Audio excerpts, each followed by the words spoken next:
नमस्कार दोस्तों, आपका स्वागत है हमारे स्टोरी पॉडकास्ट में। चलिए शुरू करते हैं कहानी। गबन भाग 37। लेखक मुंशी प्रेमचंद। वह रमानाथ, जो पुलिस के भय से बाहर न निकलता था, जो देवीदीन के घर में चोरों की तरह पड़ा जिंदगी के दिन पूरे कर रहा था, आज 2 महीनों से राजसी भोगविलास में डूबा हुआ है। रहने को सुंदर सजा हुआ बंगला है, सेवाठल के लिए चौकीदारों का एक दल, सवारी के लिए मोटर और भोजन पकाने के लिए एक कश्मीरी बावर्ची है। बड़े बड़े अफसर उसका मुंह ताका करते हैं। उसके मुंह से बात निकली नहीं कि पूरी हुई। इतने ही दिनों में उसके मिजाज में इतनी नफासत आ गई है, मानो वह खानदानी रईस हो। विलास ने उसकी विवेक बुद्धि को सम्मोहित कर दिया है। उसे कभी इसका ख्याल भी नहीं आता कि मैं क्या कर रहा हूं और मेरे हाथों कितने बेगुनाहों का खून हो रहा है। उसे एकांत विचार का अवसर ही नहीं दिया जाता। रात को वह अधिकारियों के साथ सिनेमा या थिएटर देखने जाता है, शाम को मोटरों की सैर होती है। मनोरंजन के नित्य नए सामान होते रहते हैं। जिस दिन अभियुक्तों को मजिस्ट्रेट ने सेशन सुपुर्द किया, सबसे ज्यादा खुशी उसी को हुई। उसे अपना सौभाग्य सूर्य उदय होता हुआ मालूम होता था। पुलिस को मालूम था कि सेशन जज के इजलास में यह बहार न होगी। संयोग से जज हिंदुस्तानी थे और निष्पक्षता के लिए बदनाम, पुलिस हो या चोर, उनकी निगाह में बराबर था। वह किसी के साथ रियायत न करते थे। इसलिए पुलिस ने रमा को एक बार उन स्थानों की सैर कराना जरूरी समझा जहां वारदातें हुई थीं। एक जमींदार की सजी सजाई कोठी में डेरा पड़ा।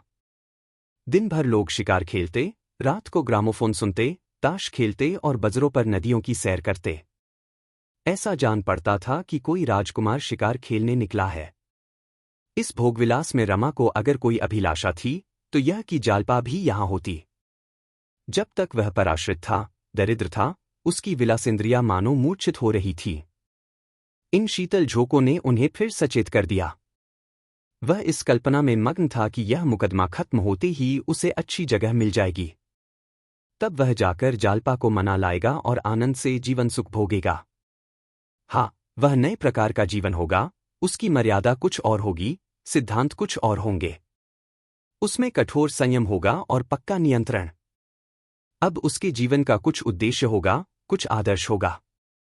केवल खाना, सोना और रुपए के लिए हाय हाय करना ही जीवन का व्यापार न होगा। इसी मुकदमे के साथ इस मार्गहीन जीवन का अंत हो जाएगा।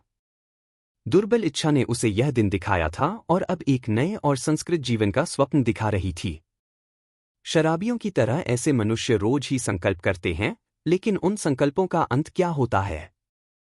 नए नए प्रलोभन सामने आते रहते हैं और संकल्प की अवधि भी बढ़ती चली जाती है। नए प्रभात का उदय कभी नहीं होता। 1 महीना देहात की सैर के बाद रमा पुलिस के सहयोगियों के साथ अपने बंगले पर जा रहा था। रास्ता देवीदीन के घर के सामने से था, कुछ दूर ही से उसे अपना कमरा दिखाई दिया। अनायास ही उसकी निगाह ऊपर उठ गई। खिड़की के सामने कोई खड़ा था। इस वक्त देवीदीन वहां क्या कर रहा है? उसने जरा ध्यान से देखा। यह तो कोई औरत है।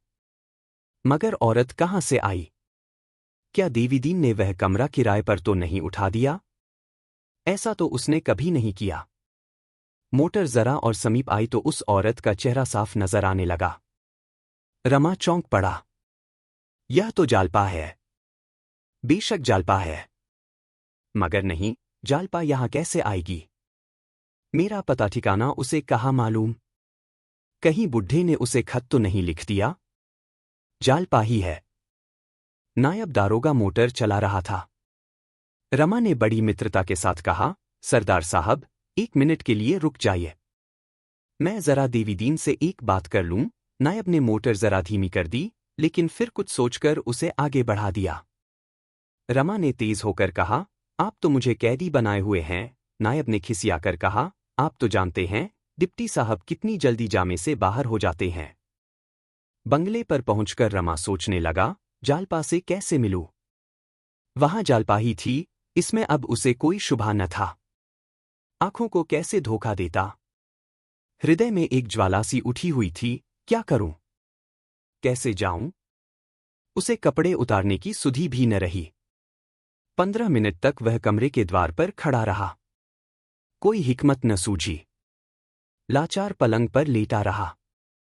जरा ही देर में वह फिर उठा और सामने सहन में निकल आया।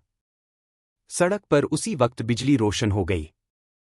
फाटक पर चौकीदार खड़ा था। रमा को उस पर इस समय इतना क्रोध आया कि गोली मार दे। अगर मुझे कोई अच्छी जगह मिल गई तो एक एक से समझूंगा। तुम्हें तो डिसमिस करा के छोड़ूंगा। कैसा शैतान की तरह सिर पर सवार है। मुंह तो देखो जरा, मालूम होता है कड़ी की दुम है। वाह रे आपकी पगड़ी, कोई टोकरी ढोने वाला कुली है। अभी कुत्ता भौंक पड़े तो आप दुम दबाकर भागेंगे, मगर यहां ऐसे डट खड़े हैं मानो किसी किले के द्वार की रक्षा कर रहे हों। एक चौकीदार ने आकर कहा, इंस्पेक्टर साहब ने बुलाया है। कुछ नए तवे मंगवाए हैं। रमा ने झुंझलाकर कहा, मुझे इस वक्त फुर्सत नहीं है। फिर सोचने लगा, जालपा यहां कैसे आई? अकेले ही आई है या और कोई साथ है? जालिम ने बुढ़े से 1 मिनट भी बात नहीं करने दी। जालपा पूछेगी तो जरूर कि क्यों भागे थे। साफ साफ कह दूंगा, उस समय और कर ही क्या सकता था। पर इन थोड़े दिनों के कष्ट ने जीवन का प्रश्न तो हल कर दिया। अब आनंद से जिंदगी कटेगी। कोशिश करके उसी तरफ अपना तबादला करवा लूंगा। यह सोचते सोचते रमा को ख्याल आया कि जालपा भी यहां मेरे साथ रहे तो क्या हरज है। बाहर वालों से मिलने की रोकटोक है। जालपा के लिए क्या रुकावट हो सकती है? लेकिन इस वक्त इस प्रश्न को छेड़ना उचित नहीं। कल इसे तय करूंगा। देवीदीन भी विचित्र जीव है। पहले तो कई बार आया, पर आज उसने भी सन्नाटा खींच लिया। कम से कम इतना तो हो सकता था कि आकर पहरे वाले कांस्टेबल से जालपा के आने की खबर मुझे देता। फिर मैं देखता कि कौन जालपा को नहीं आने देता। पहले इस तरह की कैद जरूरी थी, पर अब तो मेरी परीक्षा पूरी हो चुकी। शायद सब लोग खुशी से राजी हो जाएंगे। रसोइया थाली लाया। मांस एक ही तरह का था। रमा थाली देखते ही झुंझला गया। इन दिनों रुचिकर भोजन देखकर ही उसे भूख लगती थी। जब तक 4-5 प्रकार का मांस न हो, चटनी अचार न हो, उसकी तृप्ति न होती थी। बिगड़कर बोला, क्या खाओ तुम्हारा सिर? थाली उठा ले जाओ। रसोइये ने डरते डरते कहा, हुजूर, इतनी जल्दी और चीजें कैसे बनाता? अभी कुल 2 घंटे तो आए हुए हैं। 2 घंटे तुम्हारे लिए थोड़े होते हैं? अब हुजूर से क्या कहूं? मत बको। हुजूर। मत बको, डैम। रसोइये ने फिर कुछ न कहा। बोतल लाया, बर्फ तोड़कर गिलास में डाली और पीछे हटकर खड़ा हो गया। रमा को इतना क्रोध आ रहा था कि रसोइये को नोच खाए। उसका मिजाज इन दिनों बहुत तेज हो गया था। शराब का दौर शुरू हुआ तो रमा का गुस्सा और भी तेज हो गया। लाल लाल आंखों से देखकर बोला, चाहूं तो अभी तुम्हारा कान पकड़कर निकाल दूं। अभी, इसी दम। तुमने समझा क्या है? उसका क्रोध बढ़ता देखकर रसोइया चुपके से सरक गया। रमा ने गिलास लिया और 2-4 लुकमे खाकर बाहर सहन में टहलने लगा। यही धुन सवार थी, कैसे यहां से निकल जाऊं। एकाएक उसे ऐसा जान पड़ा कि तार के बाहर वृक्षों की आड़ में कोई है। हाँ, कोई खड़ा उसकी तरफ ताक रहा है। शायद इशारे से अपनी तरफ बुला रहा है। रमानाथ का दिल धड़कने लगा। कहीं षड्यंत्रकारियों ने उसके प्राण लेने की तो नहीं ठानी है? यह शंका उसे सदैव बनी रहती थी। इसी ख्याल से वह रात को बंगले के बाहर बहुत कम निकलता था। आत्मरक्षा के भाव ने उसे अंदर चले जाने की प्रेरणा की। उसी वक्त एक मोटर सड़क पर निकली। उसके प्रकाश में रमा ने देखा, वह अंधेरी छाया स्त्री है। उसकी साड़ी साफ नजर आ रही है। फिर उसे ऐसा मालूम हुआ कि वह स्त्री उसकी ओर आ रही है। उसे फिर शंका हुई, कोई मर्द यह वेश बदलकर मेरे साथ छल तो नहीं कर रहा है। वह ज्यों-ज्यों पीछे हटता गया, वह छाया उसकी ओर बढ़ती गई, यहां तक कि तार के पास आकर उसने कोई चीज रमा की तरफ फेंकी।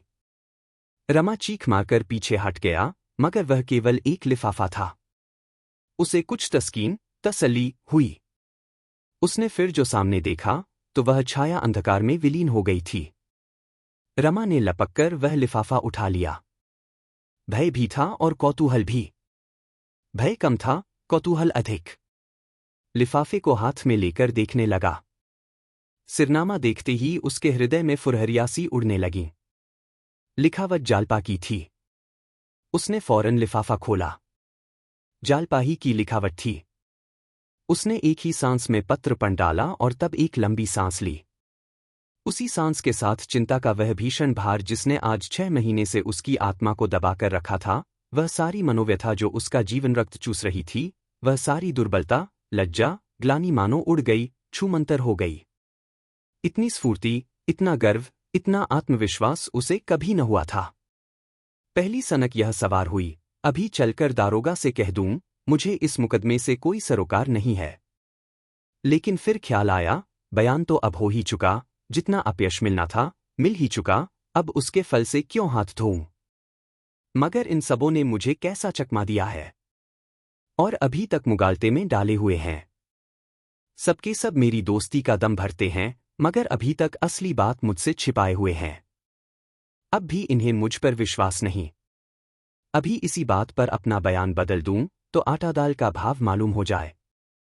यही न होगा, मुझे कोई जगह न मिलेगी। बला से इन लोगों के मंसूबे तो खाक में मिल जाएंगे। इस दगाबाजी की सजा तो मिल जाएगी। और यह कुछ न सही, इतनी बड़ी बदनामी से तो बच जाऊंगा। ये सब शरारत जरूर करेंगे, लेकिन झूठा इल्जाम लगाने के सिवा और कर ही क्या सकते हैं? जब मेरा यहां रहना साबित ही नहीं, तो मुझ पर दोष ही क्या लग सकता है? सबों के मुंह में कालिख लग जाएगी। मुंह तो दिखाया न जाएगा, मुकदमा क्या चलाएंगे? मगर नहीं, इन्होंने मुझसे चाल चली है, तो मैं भी इनसे वही चाल चलूंगा। कह दूंगा, अगर मुझे आज कोई अच्छी जगह मिल जाएगी, तो मैं शहादत दूंगा, वरना साफ कह दूंगा कि इस मामले से मेरा कोई संबंध नहीं। नहीं तो पीछे से किसी छोटे मोटे थाने में नायब दारोगा बनाकर भेज दें और वहां सड़ा करूं। लूंगा इंस्पेक्टरी। और कल 10 बजे मेरे पास नियुक्ति का परवाना आ जाना चाहिए। वह चला कि इसी वक्त दारोगा से कह दूं, लेकिन फिर रुक गया। एक बार जालपा से मिलने के लिए उसके प्राण तड़प रहे थे। उसके प्रति इतना अनुराग, इतनी श्रद्धा उसे कभी न हुई थी, मानो वह कोई दैवी शक्ति हो जिसे देवताओं ने उसकी रक्षा के लिए भेजा हो। 10 बज गए थे। रमानाथ ने बिजली गुल कर दी और बरामदे में आकर जोर से किवाड़ बंद कर दिए, जिससे पहरे वाले सिपाही को मालूम हो कि अंदर से किवाड़ बंद करके सो रहे हैं। वह अंधेरे बरामदे में 1 मिनट खड़ा रहा। तब आहिस्ता से उतरा और कांटेदार फेंसिंग के पास आकर सोचने लगा, उस पार कैसे जाऊं? शायद अभी जालपा बगीचे में हो। देवीदीन जरूर उसके साथ होगा। केवल यही तार उसकी राह रोके हुए था। उसे फांद जाना असंभव था। उसने तारों के बीच से होकर निकल जाने का निश्चय किया। अपने सब कपड़े समेट लिए और कांटों को बचाता हुआ सिर और कंधों को तार के बीच में डाला, पर न जाने कैसे कपड़े फंस गए। उसने हाथ से कपड़ों को छुड़ाना चाहा, तो आस्तीन कांटों में फंस गई। धोती भी उलझी हुई थी। बेचारा बड़े संकट में पड़ा। न इस पार जा सकता था, न उस पार। जरा भी असावधानी हुई और कांटे उसकी देह में चुभ जाएंगे। मगर इस वक्त उसे कपड़ों की परवाह न थी। उसने गर्दन आगे बढ़ाई और कपड़ों में लंबा चीरा लगाता हुआ उस पार निकल गया। सारे कपड़े तार तार हो गए। पीठ में भी कुछ खरोंचें लगीं, पर इस समय कोई बंदूक का निशाना बांधकर भी उसके सामने खड़ा हो जाता, तो भी वह पीछे न हटता। फटे हुए कुर्ते को उसने वहीं फेंक दिया। गले की चादर फट जाने पर भी काम दे सकती थी, उसे उसने ओढ़ लिया, धोती समेट ली और बगीचे में घूमने लगा। सन्नाटा था। शायद रखवाला खटिक खाना खाने गया हुआ था। उसने 2-3 बार धीरे धीरे जालपा का नाम लेकर पुकारा भी। किसी की आहट न मिली, पर निराशा होने पर भी मोह ने उसका गला न छोड़ा। उसने एक पेड़ के नीचे जाकर देखा। समझ गया, जालपा चली गई। वह उन्हीं पैरों देवीदीन के घर की ओर चला। उसे जरा भी क्षोभ न था। बला से किसी को मालूम हो जाए कि मैं बंगले से निकल आया हूं, पुलिस मेरा कर ही क्या सकती है? मैं कैदी नहीं हूं, गुलामी नहीं लिखाई है। आधी रात हो गई थी। देवीदीन भी आधा घंटा पहले लौटा था और खाना खाने जा रहा था कि एक नंगधंग आदमी को देखकर चौंक पड़ा। रमा ने चादर सिर पर बांध ली थी और देवीदीन को डराना चाहता था। देवीदीन ने सशंक होकर कहा, कौन है? सहसा पहचान गया और झपटकर उसका हाथ पकड़ता हुआ बोला, तुमने तो भैया खूब भेस बनाया है। कपड़े क्या हुए? रमानाथ तार से निकल रहा था। सब उसके कांटों में उलझकर फट गए। देवीदीन, राम राम। देह में तो कांटे नहीं चुभे। रमानाथ, कुछ नहीं, 2-1 खरोंचे लग गईं। मैं बहुत बचाकर निकला। देवीदीन, बहू की चिट्ठी मिल गई न? रमानाथ, हाँ, उसी वक्त मिल गई थी। क्या वह भी तुम्हारे साथ थी? देवीदीन, वह मेरे साथ नहीं थी, मैं उनके साथ था।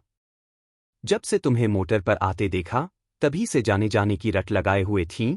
रमानाथ, तुमने कोई खत लिखा था? देवीदीन, मैंने कोई खत पत्तर नहीं लिखा भैया। जब वह आईं तो मुझे आप ही अचंभा हुआ कि बिना जाने बूझे कैसे आ गईं। पीछे से उन्होंने बताया। वह शतरंज वाला नक्शा उन्हीं ने प्रयाग से भेजा था और इनाम भी वहीं से आया था। रमा की आंखें फैल गईं।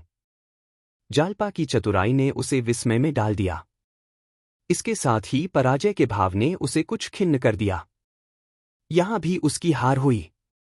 इस बुरी तरह बुढ़िया ऊपर गई हुई थी। देवीदीन ने जीने के पास जाकर कहा, अरे क्या करती है?